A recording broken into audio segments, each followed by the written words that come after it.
सोचिए, अगर इंडिया अगले 3 सालों में हाईवेज, रेलवेज, पावर और पोर्ट्स पर 17 लाख करोड़ से ज्यादा का इंफ्रास्ट्रक्चर पुश देने जा रहा हो, तो ये सिर्फ कंस्ट्रक्शन एक्टिविटी होगी या फिर इंडिया के ग्रोथ मॉडल का रीसेट।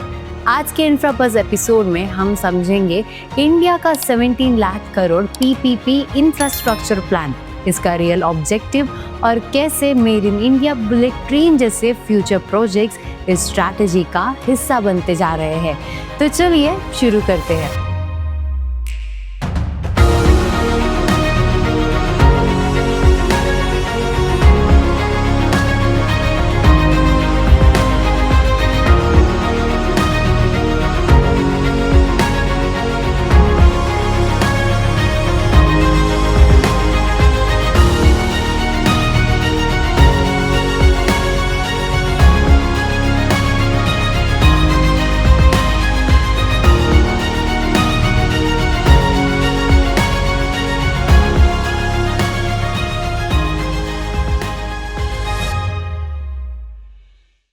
तो सबसे पहले ये समझना ज़रूरी है कि ये इंफ्रास्ट्रक्चर पुश आया क्यों।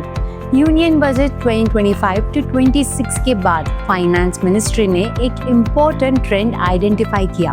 पोस्ट कोविड पीरियड में प्राइवेट सेक्टर का कैपिटल एक्सपेंडिचर एक्सपेक्टेड पेस पर रिकवर नहीं कर पाया। गवर्नमेंट के लिए ये एक रिस्क भी था और अपॉर्चुनिटी भी। रिस्क इसीलिए क्योंकि सिर्फ पब्लिक स्पेंडिंग से इंफ्रास्ट्रक्चर का स्केल सस्टेन करना मुश्किल होता है। अपॉर्चुनिटी इसलिए क्योंकि पीपीपी मॉडल के थ्रू प्राइवेट कैपिटल को वापस इंफ्रास्ट्रक्चर साइकिल में लाया जा सकता था। इसी बैकड्रॉप में डिपार्टमेंट ऑफ इकोनॉमिक अफेयर्स ने फाइनेंशियल ईयर 26 से फाइनेंशियल ईयर 28 के लिए एक structured PPP project pipeline prepare की, ताकि इंफ्रास्ट्रक्चर ग्रोथ एड हॉक नहीं बल्कि प्लान्ड और प्रिडिक्टेबल हो। इसी चैलेंज का स्ट्रक्चर्ड जवाब है गवर्नमेंट का नया पीपीपी बेस्ड इंफ्रास्ट्रक्चर प्लान। तो चलिए अब सीधा प्रोजेक्ट ओवरव्यू पर आते हैं। इस पीपीपी पाइपलाइन में टोटल 852 इंफ्रास्ट्रक्चर प्रोजेक्ट्स आइडेंटिफाई किए गए हैं, जिनकी combined estimated value 17 lakh crore से ज्यादा है। ये प्रोजेक्ट सेंट्रल मिनिस्ट्रीज के साथ साथ स्टेट्स और यूनियन टेरिटरीज के साथ मिलकर एग्जीक्यूट किए जाएंगे।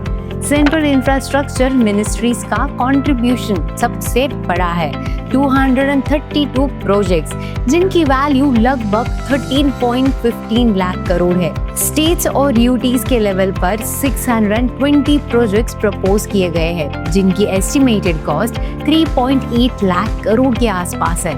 इसका मतलब ये है कि इंफ्रास्ट्रक्चर ग्रोथ सिर्फ दिल्ली सेंट्रिक नहीं बल्कि रीजनल पार्टिसिपेशन के साथ डिजाइन की जा रही है।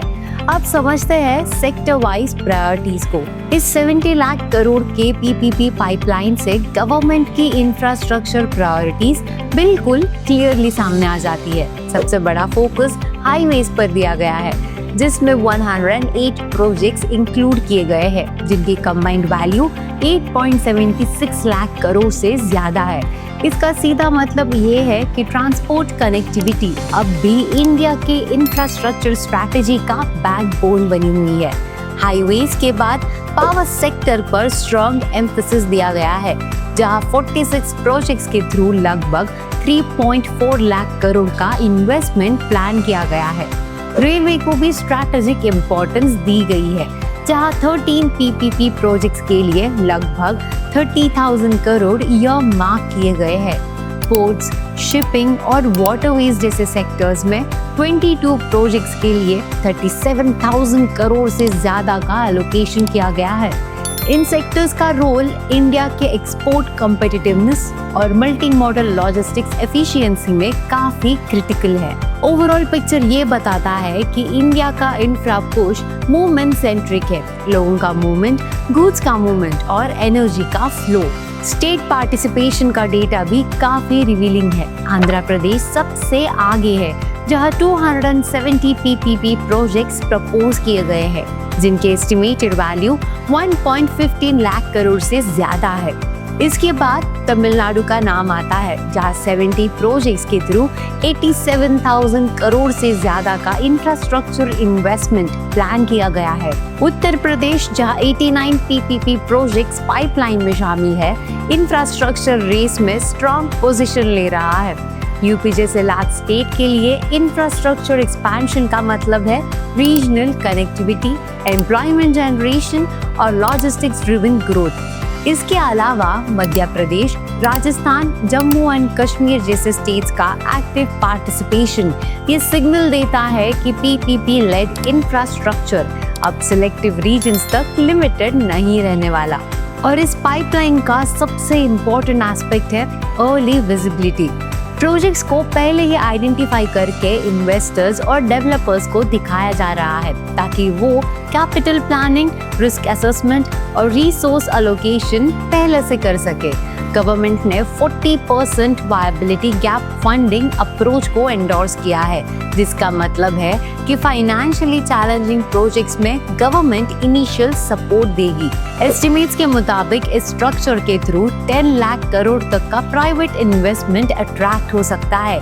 ये approach post Covid private capex slowdown को काउंटर करने का एक स्ट्रैटेजिक अटेम्प्ट है।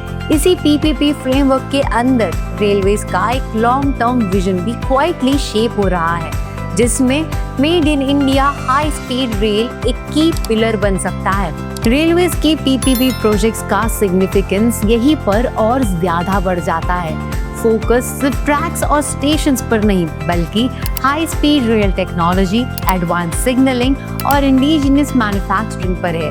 Made in India bullet train, इसका नैरेटिव यही से बिल्ड होता है, जहां गोल सिर्फ स्पीड नहीं बल्कि टेक्नोलॉजी ओनरशिप और डोमेस्टिक कैपेबिलिटी क्रिएशन है। अगर ये एग्जीक्यूशन सक्सेसफुल होता है तो इंडिया इंपोर्टेड सिस्टम्स पर डिपेंडेंसी कम करते हुए अपना high speed rail ecosystem develop कर सकता है।